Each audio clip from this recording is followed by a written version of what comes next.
Why do some men, even those in long-term, committed relationships, still pursue other women? It's easy to say it's just about lust, boredom, or selfishness, but that barely scratches the surface. What's really going on is far more complex, and often deeply unconscious. If you've ever been pursued by a man who already has a wife or a girlfriend, you know how emotionally confusing it can be. He might act genuinely drawn to you. He may seem emotionally torn, yet he doesn't leave his partner. So is it about you, about him, or something buried deep in the human psyche? This isn't just a story of betrayal or desire.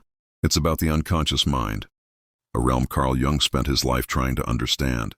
Jung believed that most human behavior, especially the patterns we repeat that hurt ourselves and others, comes not from conscious choices, but from the shadowy forces within us, unresolved wounds, repressed needs, unclaimed desires, and projections. When a man in a relationship starts pursuing another woman, it's often not about her. It's about something lost, forgotten, or unintegrated within himself. There's a split between what he consciously believes he wants, security, loyalty, routine, and what his unconscious craves, mystery, intensity, liberation. That inner split becomes the driving force behind the pursuit. What he's seeking isn't love, but a feeling, a reflection of his own unlived emotions. In this video, we'll explore 3 powerful Jungian concepts that explain this dynamic. Anima, the internal feminine ideal, he's unknowingly projecting onto another woman. Shadow, the parts of himself he's been conditioned to suppress that now fuel his secret desires. Inner conflict, the psychological tension that keeps him torn between 2 worlds. By the end, you'll understand not only what's happening, but why, and more importantly, what it means for you. Let's begin with the anima. Jung described this as the unconscious feminine within every man, a symbolic energy, not tied to gender or preference, but to the emotional and intuitive qualities that are often underdeveloped in men due to cultural conditioning. This anima represents everything mysterious, emotional, and spiritually compelling. When a man hasn't consciously worked with his anima, it doesn't just vanish. It gets projected, usually onto a real woman who, often unknowingly, becomes the screen for his inner world. This projection feels powerful, magnetic, almost magical. You, the woman, might wonder why he seems so captivated by you. Even though he barely knows you, it's because he's not seeing you. He's seeing what you symbolize to his unconscious mind. Perhaps you embody the wildness he's repressed, the emotional depth he's scared of, the tenderness he hasn't allowed himself to feel. You become not a person, but a missing piece of his psyche. And here's the danger. No real woman can live up to an archetype. So what begins as intense attraction, a feeling of destiny, even often collapses into disappointment. When reality shows up, the projection fades. She didn't change, but his illusion shattered. This explains why some men abandon stable relationships for someone they barely know, only to regret it later. The new woman wasn't his soulmate. She was his mirror, and when the mirror stopped reflecting his fantasy, he saw the truth. Then there's the shadow, Jung's term for the parts of ourselves we hide or deny. For many men, that includes emotional vulnerability, sexual desire, fear, neediness, anything society has taught them to repress. But the shadow doesn't disappear, it waits. It pushes through in distorted ways, often through addiction, secrecy, or affairs. So when a man seeks out another woman, he's not always looking for love or sex. He's looking for a part of himself, the part he buried long ago. She becomes the vessel for his rebellion, his suppressed desire, or the freedom he never gave himself permission to feel. This is why he can feel conflicted, loving his partner, yet resenting her. Often this resentment isn't about her at all, but about the identity he's built around duty, predictability, and control. His partner represents stability, but stability can start to feel like a prison when the inner self is suffocating. The new woman, she's not just exciting. She feels like escape from his responsibilities, his image, his self-denial.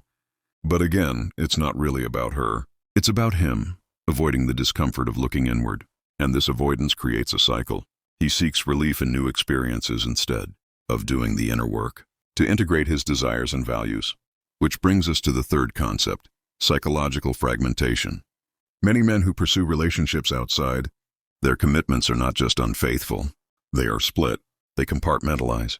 One woman represents his safe identity, the good partner, the provider. The other represents the wild self, the emotional, passionate man he doesn't know how to be in his regular life. This separation isn't just physical, it's psychological. He shares different parts of himself with different people. To one, he's dependable and steady. To the other, raw and open. And he feels safe because no one sees the whole of him. But that's also the trap. Because to truly connect with another person, you have to show up completely. That's what real intimacy requires. But for him, that level of vulnerability feels terrifying. So he splits his life in two and tells himself that he's just exploring, or stuck or misunderstood. But in truth, he's avoiding the deepest kind of courage, the courage to be whole. This is where women often become confused. He opens up emotionally, says things he never says to his partner, acts like he sees you in a way no one else does. But ask yourself, is he building something real with you? Or are you simply being used as an outlet? A place where he can express emotions he can't handle elsewhere? Does he come to you only when he's stressed? Do your conversations revolve around his pain and needs, not yours? Does he talk about his partner as a villain, while painting himself as a misunderstood hero? These are signs that you're not being seen, you're being used. Not because you're not worthy, but because he's not ready. And here's the truth. This pattern isn't about age or temptation. It's about psychological immaturity. The man who chases intensity outside his relationship is often still living from a boyhood wound, terrified of being trapped, terrified of being seen, terrified of having to choose. He wants freedom and comfort, passion and security, but he doesn't yet realize that true freedom comes after integration, not before. The Jungian archetype for this pattern is the pure eternus, the eternal boy, the man who refuses to grow up, the man who stays stuck in the thrill of new beginnings, but never allows himself to grow roots. And often this pattern began long ago, in childhood. Perhaps he watched a parent feel trapped by commitment, or learned that love meant performance, or felt emotionally neglected, and now seeks in multiple women the attention he never received. Unless those wounds are made conscious, they keep running the show. And here's the saddest part. He thinks he's chasing freedom, but he's only building a deeper prison. By refusing to choose, he never experiences the joy of being chosen, of being fully seen and fully loved, and neither does the woman caught in the middle. So what can you do? If you've found yourself emotionally attached to a man who is already committed, pause. Ask, what role am I playing in his inner drama? Am I the healer, the exciting escape, the one who gets him? If so, remember, that's not real connection. That's projection. And here's where you reclaim your power. Ask yourself, do I want to be someone's fantasy, or do I want to be their reality? The difference is everything.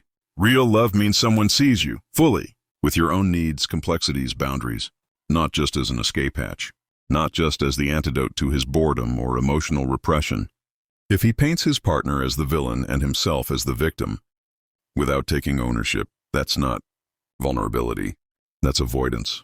And no matter how intense the connection may feel, if he's still entangled elsewhere, he can't truly be available to you. You deserve more than someone's projection, more than being the side story to someone else's crisis. You deserve wholeness, not fragments. So here's the final insight. The most freeing one of all. His pursuit of you was never about your value. It was about his fragmentation. His behavior doesn't reveal your desirability. It reveals his unresolved inner conflict, and you are not responsible for healing that. Your power lies in choosing yourself, in walking away from anyone who only wants parts of you, or only shows up when it's convenient. In choosing relationships where you are fully seen, fully respected, fully chosen. As Jung said, until you make the unconscious conscious, it will direct your life, and you will call it fate. But you don't have to live out someone else's unconscious pattern. You get to choose something deeper, not fantasy but truth, not projection but presence, not intensity but intimacy. So protect your heart, guard your energy, and never settle for being a secret, a mirror, or a fix for someone else's brokenness. You deserve more. You deserve real.